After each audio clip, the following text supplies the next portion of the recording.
नमस्कार कक्षा 9वीं के प्रिय छात्रों, प्रकट फल में हिंदी में आपका स्वागत है। आज हम पद्य भाग में से, आपके स्पर्श के पद्य भाग में से रहीम के दोहे पर अपने विचार व्यक्त करेंगे, उस पर चर्चा करेंगे, उसे समझेंगे। रहीम मध्य युग के कवि हैं। उनकी कविताओं में, उनके दोहों में श्रृंगार, नीति और प्रेम के अंश पाए जाते हैं। लेकिन आपकी पुस्तक में जो है रहीम के दोहे, उनमें नीति पाई जाती है, यानी इनके दोहों में नीति दी जाती है, शिक्षा दी जाती है। मानव मात्र के लिए जो जिंदगी में नीति सिद्धांत अपनाने होते हैं, उनके बारे में इनके दोहों में दिया गया है। अब इनकी भाषा जो है प्रभावपूर्ण है, जिसमें अवधि और ब्रज दोनों के अंश पाए जाते हैं। आज हम इस पर चर्चा करेंगे। चलिए कविता की ओर बढ़ते हैं, दोहों की ओर बढ़ते हैं। मेरे चैनल को जरूर सब्सक्राइब कीजिएगा। सब्सक्राइब करके बेल आइकॉन जरूर दबाइएगा, ताकि जब भी मैं कोई नया वीडियो अपलोड करूं, उसकी खबर आपको मिलती रहे।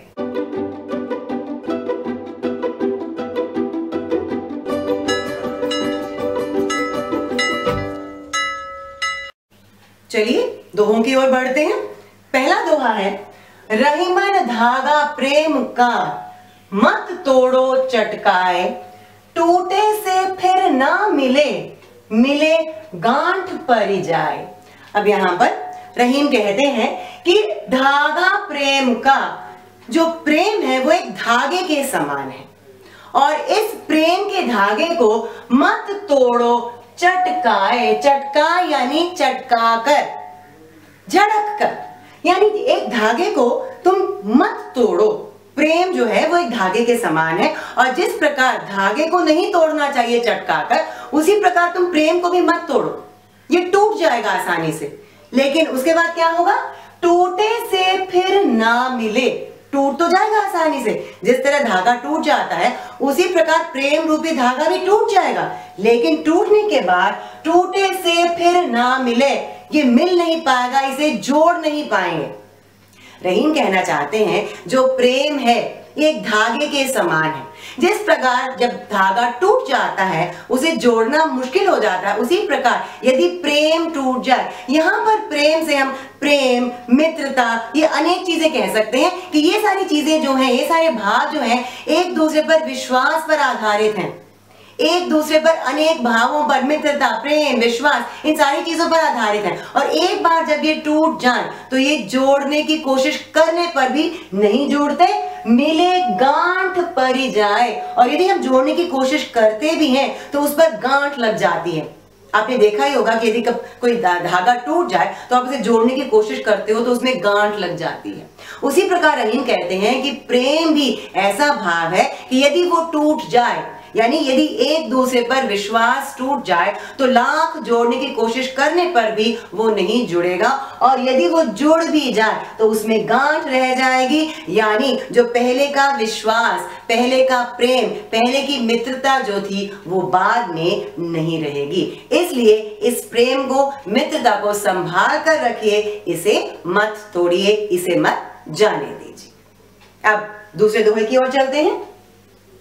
रहीमन निज मन की बिथा, मन ही राखो गोय, सुनी अच्छी लाई है लोग सब, बांट न लाए हैं कोय। पहले अर्थ बता दूं। निज मन यानी अपने मन, निज यानी अपना, अपने मन की बिथा, बिथा यानी व्यथा, दुख, व्याकुलता, पीड़ा। मन ही राखो गोय, गो यानी छिपाकर। कवि रहीम कहते हैं कि यदि तुम्हारे मन में कोई पीड़ा है, व्यथा है, तो उसे अपने मन में ही छिपाकर रखो, यानी दूसरों के सामने उसे प्रकट मत होने दो। सुनी अच्छी लाए हैं लोग सब, अच्छी लाए हैं यानी मजाक उड़ाना। कवि रहीम कहते हैं कि लोग यदि तुम्हारी व्यथा के बारे में सुनेंगे, तुम्हारी पीड़ा के बारे में सुनेंगे, तो मजाक उड़ाएंगे। बांटी ना लाए हैं कोई, कोई उसे बांटने के लिए तैयार नहीं होगा। कहने का मतलब ये है कि यदि आपके मन में कोई पीड़ा है, कोई दुख है, तो उसे अपने मन के अंदर छिपा कर रखिए, अपने आप उसका हल ढूंढिए, उस दुख को दूर करने का हल अपने आप ढूंढिए। क्योंकि यदि दुनिया वाले आपके दुख को देख लें, यानी यदि आप अपने दुख को दुनिया वालों के सामने प्रकट करोगे तो वो लोग आपका मजाक उड़ाएंगे, आपके दुख को बांटकर उसे कम करने की कोशिश कोई नहीं करेगा। यहाँ पर कवि बताना चाहते हैं कि दुनिया वाले, जो संसार वाले हैं, उन्हें सिर्फ अपनी परवाह होती है, दूसरों की नहीं। तो जब आप दुखी हो तो अपने आप उस दुख का निवारण ढूंढो, अपने आप दुख को दूर करने की कोशिश करो, दूसरों पर निर्भर मत रहो। अब तीसरे दोहे की ओर बढ़ते हैं कि एक साधे सब सधै, सब साधे सब जाए, रही मन मूल ही सींचिबो, फूल फल अघाय। रहीम कहते हैं कि एक साध है, एक काम को साधने से, एक कार्य को ठीक तरह से करने से, एक कार्य को पूर्ण करने से सब सद है, सब कार्य अपने आप ही पूर्ण हो जाते हैं। सब साध है सब जाए, और सब कार्यों को एक साथ करने की यदि कोशिश करें तो कोई भी काम ठीक से नहीं होगा, सब बेकार जाएगा। कवि रहीम कहते हैं कि एक कार्य को ठीक तरह से करने से सारे कार्य, उससे जुड़े हुए सारे कार्य अपने आप ही ठीक हो जाएंगे। यदि हम सभी कार्यों को एक साथ करने की कोशिश करें तो कोई भी कार्य ठीक से नहीं होगा और सब कार्य बेकार हो जाएंगे। यहाँ पर हम ये भी कह सकते हैं कि यदि हम एक ईश्वर को साधने की कोशिश करें, एक ईश्वर को पाने की कोशिश करें तो हमें सब कुछ प्राप्त होगा। यदि हम सभी अलग अलग नाम के ईश्वर को बुलाने की कोशिश करें, यहाँ पर रहीम कहने की कोशिश कर रहे हैं कि ईश्वर तो एक है लेकिन हम उन्हें अनेक नामों से पुकारते हैं। तो यदि हम सिर्फ एक ईश्वर पर ध्यान लगाकर उनकी भक्ति करें तो हमें अपने आप शांति की, भक्ति की प्राप्ति होगी। और सब अलग अलग नाम को पुकारने की कोशिश करें तो एक भी कार्य ठीक से नहीं होगा, क्योंकि ईश्वर तो एक है, उनके अनेक नाम हैं। तो एक कार्य ठीक से करने से हमें सब कार्यों की प्राप्ति अपने आप ही हो जाएगी। इसे समझाने के लिए वो एक उदाहरण देते हैं कि मूल ही सींचिबो, कि हम पेड़ों के जड़ पर पानी देते हैं। पूरे पेड़ पर हम पानी नहीं देते, हम पानी नहीं उड़ेलते, उनके पत्तों पर, फल पर हम पानी नहीं देते हैं, सिर्फ जड़ पर पानी देते हैं। फूल फल अघाय, अघाय यानी तृप्त होकर। जड़ पर पानी देने से पेड़ फलता और फूलता है, यानी जड़ पर जब पानी दिया जाता है तो पेड़ तृप्त होकर फलता और फूलता है। यहाँ पर वही कहने की कोशिश कर रहे हैं कि एक कार्य को ठीक तरह से करो, यानी उसके मूल को, उसके नींव को यदि ठीक तरह से करोगे तो अपने आप ही वो कार्य सफल सिद्ध होगा। अब आगे बढ़ते हैं। चित्रकूट में रमी रहे, रही मन अवध नरेश, जा पर विपदा पड़त है, सो आवत यह देश। अब यहाँ पर चित्रकूट की बात की जा रही है। आप लोग यदि रामायण जानते हैं तो आपको पता ही होगा कि जब राम को 14 साल का वनवास मिला था तो वो अपने घर से जब निकले थे, अयोध्या से जब निकले थे, तो चित्रकूट में जाकर उनको मन की शांति प्राप्त हुई थी।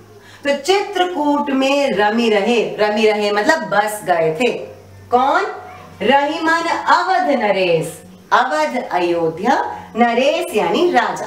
तो रहीम कहते हैं कि अयोध्या के राजा राम जब वनवास में निकले थे, यानी वो उनके लिए दुख का वक्त था, लेकिन जब वो चित्रकूट गए तो वहां पर रम गए, बस गए, यानी चित्रकूट में उनको मन की शांति मिली। तो अब ये चित्रकूट जो है एक पुण्य स्थल, एक तीर्थ स्थल माना जाने लगा है, जहां पर लोगों को मन की शांति मिलती है। लोग अपना दुख दर्द भूल जाते हैं वहां पर जाकर। इसलिए कहते हैं जहां पर विपदा परत है, जिसके जीवन में दुख आते हैं, जिसके जीवन में कठिनाई आते हैं, सो आवत यह देश, वे लोग इस देश में आते हैं। यानी वे लोग अयोध्या से जिस प्रकार राम चित्रकूट गए थे, वो लोग भी अपने जगह से, अपने देश से चित्रकूट में जाते हैं ताकि उन्हें मन की शांति मिले। जिस प्रकार राम को मन की शांति मिली थी, उसी प्रकार लोगों को भी मन की शांति मिलती है। अब वे चित्रकूट को एक पुण्य स्थल, एक तीर्थ भूमि मानने लगे हैं। अगला दोहा है, दीरघ दोहा अर्थ के, आखर थोरे आही, जो रहीम नट कुंडली, सिमटी कूदी चढ़ी जाए। अब कवि रहीम यहाँ पर दोहे के बारे में बताते हैं कि दीर्घ दोहा अर्थ के। दोहा का जो अर्थ है वो बहुत दीर्घ होता है, लंबा होता है, बड़ा होता है, गहरा होता है। हर एक दोहे का अर्थ जो है बहुत गहरा होता है। लेकिन आखर थोड़े आही, आखर यानी अक्षर, थोड़े यानी कम, थोड़े।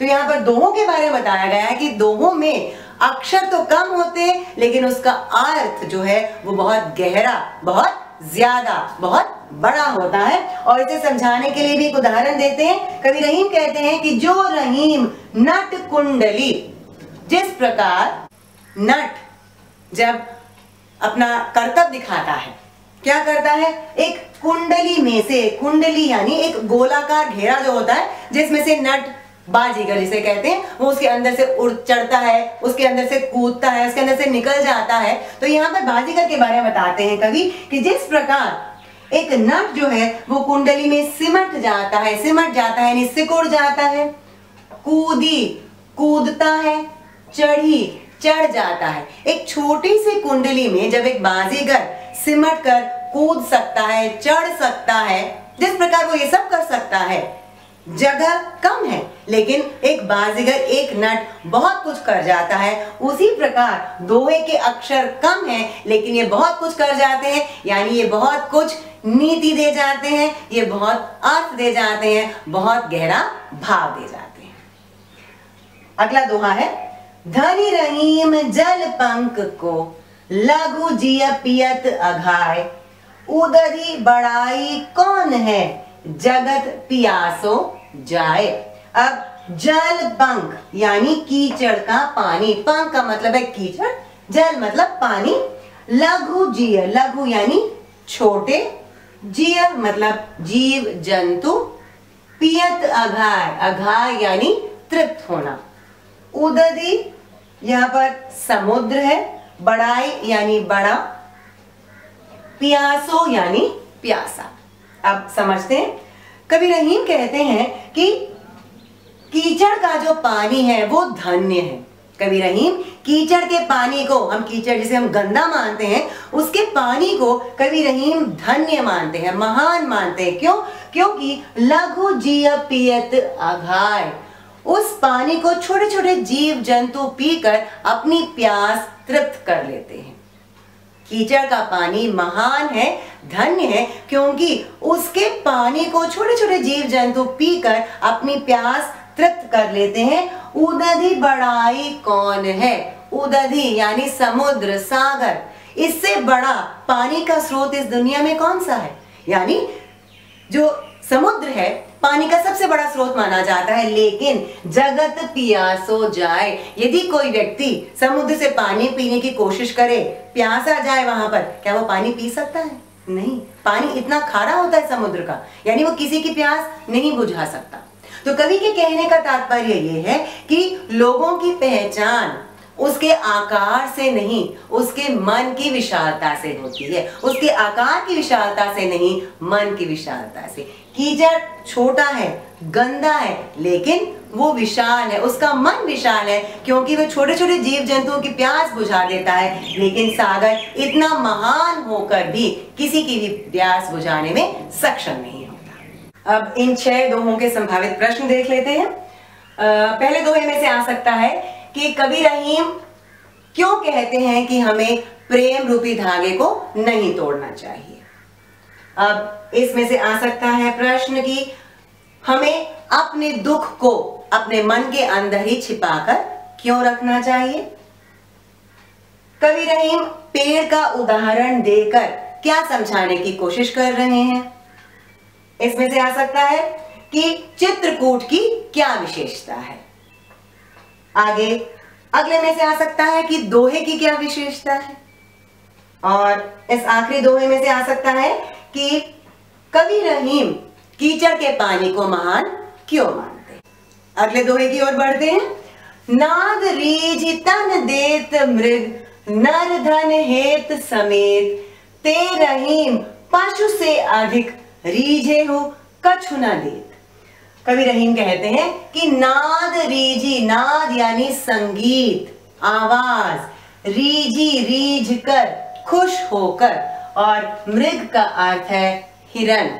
कवि रहीम कहते हैं कि हिरन संगीत पर रीझ कर अपना त्याग कर देता है, यानी शिकारी जब मृग का शिकार करने आता है तो उसकी आवाज सुनकर मृग, हिरन अपना त्याग कर देता है और शिकारी उसे पकड़ पाता है।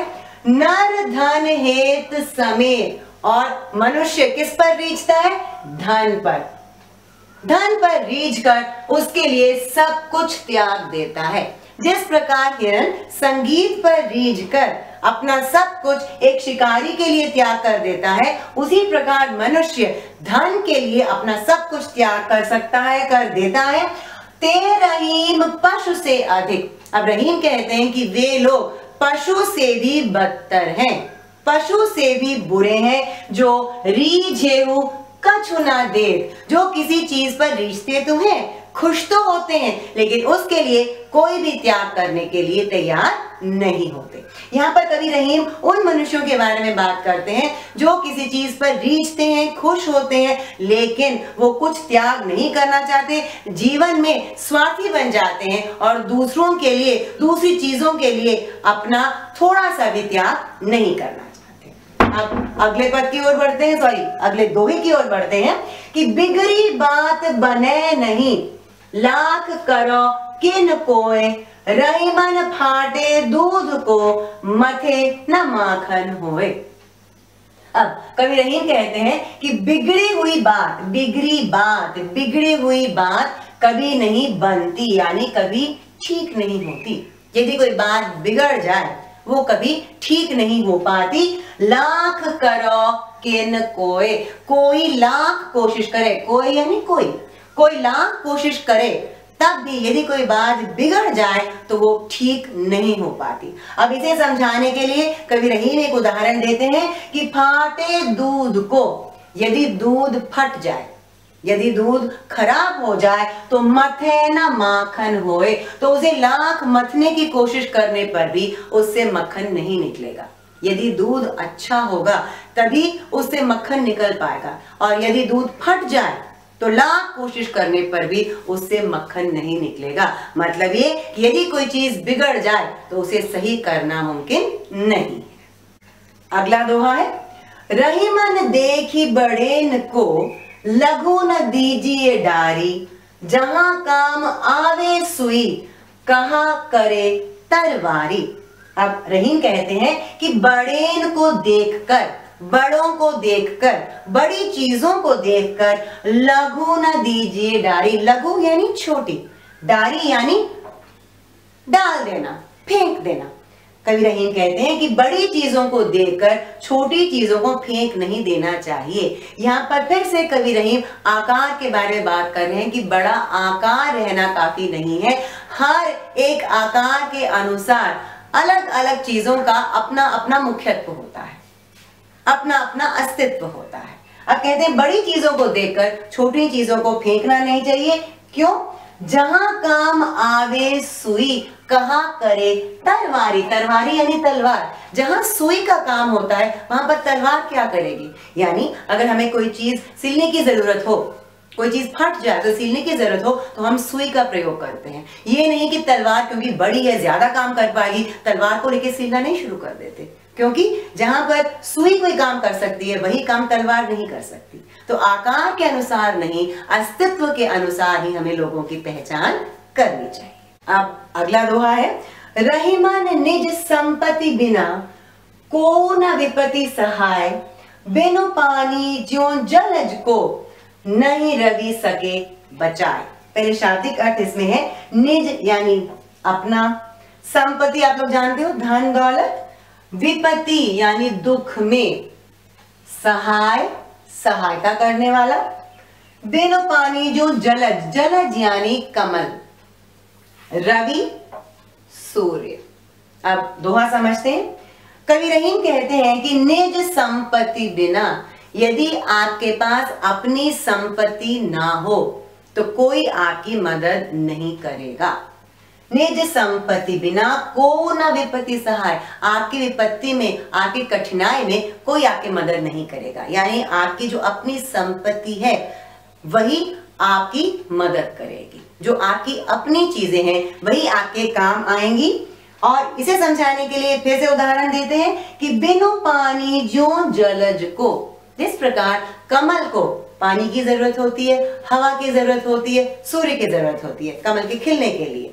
और कहते हैं कि यदि पानी जलज के पास ना हो, यदि कमल के पास पानी ही ना हो तो नहीं रवि सके बचाए। तो सूर्य के उदय होने पर भी, सूर्य की रोशनी रहने पर भी कमल खिल नहीं पाएगा, जीवित नहीं रह पाएगा। क्यों?